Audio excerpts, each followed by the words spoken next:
Halo guys, kembali lagi di channel Mas Raka dan Dek Rafa. Jangan lupa komen dan subscribe. Saya akhirnya masuk, bagaimana saya bisa pergi? Chi Meiyan tidak pergi, tapi menatap lelaki tua itu dan berkata, Taizu, meskipun dia bukan anggota keluarga Ji, dia masih setengah. Dia anggota keluarga, Anda tidak bisa mengusirnya. Petik 2. Setengah keluarga Ji. Orang tua itu membuka matanya lagi. Ya, setengah dari keluarga Ji. Dia sekarang adalah laki-laki saya dan menantu dari keluarga Ji kami. Tentu saja itu dihitung setengahnya. Keluarga Ji, kami sudah menjadi suami istri. Petik 2. Chi Meiyan melangkah maju dan meraih lengan Chen Ping dan berkata. Chen Ping terlihat bingung, dia tidak menyangka Ji Meiyan akan membuat alasan ini. Omong kosong, apa menurutmu aku bodoh? Kamu jelas-jelas masih perawan, bagaimana kamu bisa menjadi suami istri dengannya? Orang tua itu tiba-tiba berkata, kami adalah suami istri. Jika Anda tidak percaya, saya akan buktikan kepada Anda. Kata Ji Meiyan, mengangkat Chen Ping dan pergi. Berjalan langsung ke kamar sebelah aula utama, Ji Meiyan mulai melepas pakaiannya. Nona Ji, apa yang kamu lakukan? Chen Ping ditakuti oleh Ji Meiyan. Kita harus menjadi pasangan sekarang, kalau tidak kamu akan diusir. Ji Meiyan berkata pada Chen Ping. Nona Ji, aku tidak bisa merusak reputasimu sendiri. Aku tidak bisa melakukan ini. Chen Ping dengan cepat berbalik. Kamu sudah dewasa, kenapa kamu tidak takut dengan ibu mertuaku? Apa yang kamu takutkan? Jangan khawatir, aku tahu kamu punya banyak wanita. Sekalipun kita tidur bersama, aku tidak menginginkanmu. Bertanggung jawab. Petik 1. Kata Ji Meiyan sambil melepas bajunya. Segera Ji Meiyan muncul telanjang di depan Chen Ping, dan bahkan melangkah maju untuk memeluk Chen Ping. Chen Ping adalah pria normal, yang tahan dengan ini. Chen Ping mengertakkan gigi dan langsung menekan Ji Meiyan di bawahnya. Ada gelombang suara yang menyenangkan di ruangan itu. Taizu dari keluarga Ji duduk di tengah aula dan menghela nafas tanpa daya. Gas. Zaman sudah berubah. Kenapa masyarakat saat ini menjadi seperti ini? Anak perempuan tidak tahu lagi bagaimana menghargai diri sendiri. Kamu menganggap enteng masalah antara pria dan wanita ini dan tidak menganggapnya serius sama sekali. Sedih, sedih. Wajah Taizu Ji penuh ketidakberdayaan, tapi dia tidak punya pilihan. Inilah perkembangan dan perubahan zaman.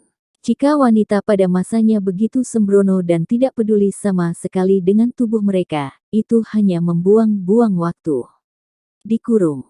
Saya tidak tahu berapa lama, tapi Chen Ping dan Ji Meiyan keluar dari kamar. Wajah Ji Meiyan memerah dan ekspresinya sangat puas. Namun, Chen Ping sedikit malu, karena di hadapan leluhur buyutnya, dia harus membunuh cicitnya. Saya memainkannya, itu agak memalukan. Taizu, bisakah dia tinggal di tanah leluhur keluarga Ji kita sekarang? Ji Meiyan bertanya. Hei, itu saja, masuk, masuk. Orang tua itu tidak punya pilihan selain melambaikan tangannya. Terima kasih Taizu, tolong buka jalan menuju tanah leluhur. Ketika Ji Meiyan mendengar Taizu setuju, dia langsung berkata dengan gembira. Saya melihat Taizu berkata, kalian berdua kendalikan pikiranmu, lepaskan tabu di tubuhmu, dan jangan berpikir liar. Kata Taizu sambil perlahan mengangkat tangannya, dan seberkas cahaya merah darah berkumpul di tangan Taizu. Kemudian, di belakang aula, sebuah pintu lampu oval muncul. Masuk, kata Taizu. Terima kasih, kata Ji Meiyan sambil menarik Chen Ping menuju cahaya. Kemana arah pintu cahaya ini? Apakah ini mantra luar angkasa? Chen Ping tidak mengerti, apakah pintu cahaya yang tiba-tiba muncul dimaksudkan untuk mengusir mereka. Jangan khawatir, ini bukan mantra luar angkasa, ini hanya mengirim kita ke tanah leluhur. Aula ini hanyalah pinggiran dari tanah leluhur. Tanah leluhur yang sebenarnya berada dalam formasi yang sangat besar. Jika tidak, asal-usul tanpa tuan itu telah lama kembali ke langit dan bumi. Hanya saja formasi ini mungkin sudah rusak setelah ratusan tahun, sehingga setiap kali tanah leluhur dibuka, sebagian asal-usul yang tidak memiliki pemilik akan keluar dari tanah leluhur dan kemudian diserap oleh dunia. Stok yang kami rasakan pada siang hari sumber nafas keluar dari lingkaran sihir tanah leluhur ini. Qi Meiyan menjelaskan kepada Chen Ping. Chen Ping mengerti, jadi dia mengikuti Li Meiyan ke pintu lampu. Saat keduanya terbungkus cahaya, aura luas memenuhi udara. Tubuh Chen Ping dan Qi Meiyan menghilang. Mengerti. Taizu menghela nafas lagi dan menutup matanya lagi. Chen Ping dan Qi Meiyan hanya merasakan kilatan cahaya putih, lalu mereka muncul bersama. Di tengah gunung dan hutan. Hutan pegunungan ini penuh dengan bunga dan terlihat sangat indah. Namun, Chen Ping tahu bahwa yang disebut tanah leluhur keluarga Ji ini seharusnya adalah nenek moyang keluarga Ji yang menggunakan formasi untuk dunia terbuka sudah siap. Tujuannya adalah untuk mewariskan sebagian sumber daya kepada generasi mendatang agar keluarga Ji tidak mengalami kemunduran setelah ratusan tahun. Di tanah leluhur keluarga Ji kami, asal-muasal unsur logam paling banyak, karena nenek moyang keluarga Ji kami sebelumnya semuanya memiliki asal-usul unsur logam melalui pencerahan. Tetapi ada juga asal-usul lain, yang hanya merupakan asal-usul tambahan. Jumlahnya relatif sedikit, hanya asal-usul penambatan yang paling umum. Asal-muasal logam adalah asal-usul pertahanan. Jika Anda dapat memahami asal-muasal logam, maka pertahanan tubuh Anda akan semakin kuat. Sayang sekali saya tidak memiliki ruang asal, dan saya belum memahami asal-usulnya. Saya hanya dapat menemukan beberapa sumber lain di tanah leluhur ini. Sumber daya. Petik 2. Kata Qi Meiyan. Bagaimanapun, bakat mesum seperti Chen Ping hanya dimiliki oleh segelintir orang. Alam penggabungan membuka ruang asal, dan juga dapat memahami beberapa asal-usul. Chen Ping merasakan asal-muasal tak bertuan di sekelilingnya, secara naluriah menemukan tempat untuk duduk bersila, dan kemudian mulai bertarung. Itu dianggap penyerapan dan pencerahan. Apa yang kamu lakukan? Qi Meiyan bertanya. Tentunya tentang memahami asal-usulnya. Meski banyak sumber unsur logam di sini, saya belum memahami unsur logamnya.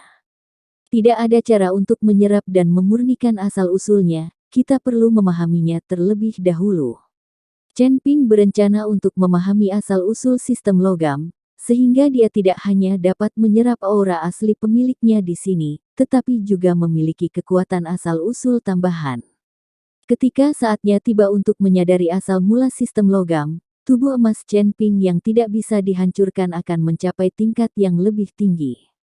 Dengan bodi emas yang tidak bisa dihancurkan dan berkat unsur logam, pasti akan sekokoh batu. Seperti Anda, duduk di tanah mengandalkan meditasi dan pencerahan, entah di tahun dan bulan berapa Anda bisa menemukan asal-muasal hubungan cinta dan metal. Petik 2. Qi Meiyan berkata sambil tersenyum. Bagaimana dengan itu? Chen Ping bertanya dengan heran. Di tanah leluhur ini, terdapat hal-hal baik ilusi yang asli. Hal-hal baik ilusi yang asli ini semuanya disebabkan oleh aura kuat dari sumber aslinya. Lalu lahir. Petik 2. Terutama, ada monster fantasi tipe emas paling banyak. Jika Anda ingin memahami asal-muasal tipe emas, maka bunuhlah monster fantasi tipe emas yang paling cepat memahami asal-muasalnya. Qi Meiyan memperkenalkan. Chen Ping tercengang saat mendengar ini. Dia tidak menyangka ada monster fantasi asli di tanah leluhur keluarga Ji, tapi dalam kasus ini, itu memang akan jauh lebih cepat daripada memahaminya sendiri secara paksa. Karena kamu bisa memahami asal-muasalnya dengan membunuh binatang fantasi asal-usulnya, kenapa kamu tidak membunuhnya? Dengan cara ini, kamu juga bisa memahami asal-muasalnya. Saya bisa mengerti asal-usulnya. Petik 2. Chen Ping bertanya dengan ragu. Karena sepertinya tidak ada saudara laki-laki dan perempuan dari keluarga Ji yang menyadari asal-usulnya. Jika mereka dapat menyadarinya dengan membunuh monster fantasi asal, maka mereka semua seharusnya sudah menyadari asal-usulnya. Setelah mendengarkan kata-kata Chen Ping, Ji Meiyan tidak bisa menahan diri untuk tidak memutar matanya dan berkata, apa gunanya membunuh lebih banyak monster fantasi asal? Tahukah Anda, kami belum membuka ruang asal. Ketika Ji Meiyan mengatakan ini, Chen Ping tiba-tiba menyadari, tersenyum canggung dan berkata, maaf, saya lupa tentang ini. Ruang sumbernya adalah, hanya dengan membuka ruang sumber kita dapat benar-benar memahami kekuatan sumbernya, namun ruang sumber bukanlah itu. Sangat mudah untuk dibuka. Ayo pergi, aku akan membawamu untuk menemukan binatang fantasi asli itu, tapi aku tidak bisa membantumu membunuh mereka. Lagi pula, aku membunuh mereka. Percuma saja, kata Ji Meiyan. Saya mengerti, terima kasih Nona Ji. Chen Ping berkata dengan penuh rasa terima kasih. Ketika Li Meiyan mendengar ini, dia langsung menjadi tidak senang dan menatap Chen Ping dengan marah. Kamu baru saja bermain-main denganku dan sekarang kamu mengangkat celanamu dan menyangkalnya. Kalimat ini membuat wajah Chen Ping penuh semangat. Dia tidak mengerti kenapa dan berkata, apa maksud Nona Ji dengan ini? Bagaimana menurutmu? Kita berdua melakukannya, dan kamu masih memanggilku Nona Ji dan mentraktirku sebagai orang luar. Wajah Ji Meiyan dipenuhi dengan keluhan dan dia hampir menangis. Ketika Chen Ping mendengar ini, dia langsung mengerti dan berkata dengan malu, aku tidak bermaksud begitu, Meiyan, maafkan aku. Chen Ping hanya bisa mengikuti Ji Meiyan dan meminta maaf. Mendengar Chen Ping memanggil namanya, Ji Meiyan tertawa, aku memaafkanmu kali ini, ikuti aku. Ji Meiyan membawa Chen Ping ke tiang gunung, dan kemudian berkata, ada banyak binatang hantu asli di sini, tetapi ketika Anda membunuh binatang hantu asli, yang terbaik adalah tidak menggunakan sihir. Yang terbaik adalah membunuh binatang hantu asli itu dengan tangan kosong, hanya dengan cara inilah kita dapat mewujudkannya lebih cepat. Jika kamu menggunakan mantra atau senjata magis lainnya, itu akan melemahkan aura asli dari monster fantasi itu sendiri, yaitu. Bahkan jika Anda membunuh binatang fantasi asli, peluang pencerahan akan jauh lebih kecil. Ji Meiyan memperingatkan Chen Ping. Meiyan, aku tidak menyangka kamu tahu begitu banyak. Chen Ping sangat terkejut karena Ji Meiyan mengetahui hal ini. Wajah Ji Meiyan memerah dan dia berkata, ayah memberitahu kami ini, kalau tidak, bagaimana aku bisa tahu?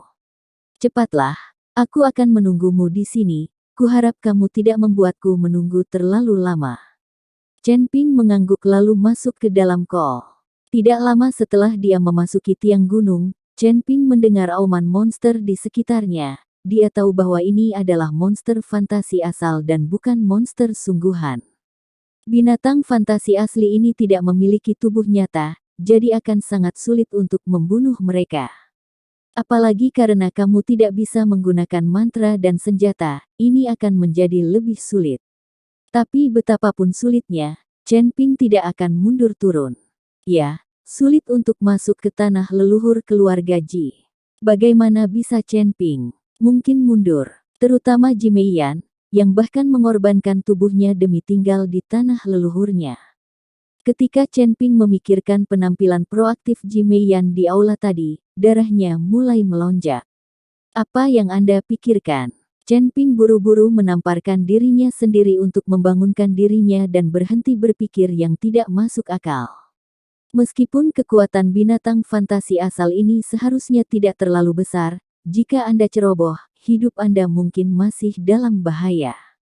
Berbahaya. Chen Ping berjalan perlahan menuju kedalaman. Ketika tiba-tiba bayangan hitam keluar dari hutan di sampingnya, Chen Ping secara naluriah menghindar dan menghindari pukulan itu. Pada saat ini, binatang fantasi asal sedang membuka mulutnya yang besar dan menatap Chen Ping dengan penuh semangat. Bentuk binatang hantu ini mirip dengan harimau, bermata merah dan bertaring tajam. Chen Ping melambaikan tangannya, dan pedang pembunuh naga muncul di tangannya. Tapi segera, Chen Ping teringat instruksi Ji Meiyan, jadi dia mengembalikan pedang pembunuh naga.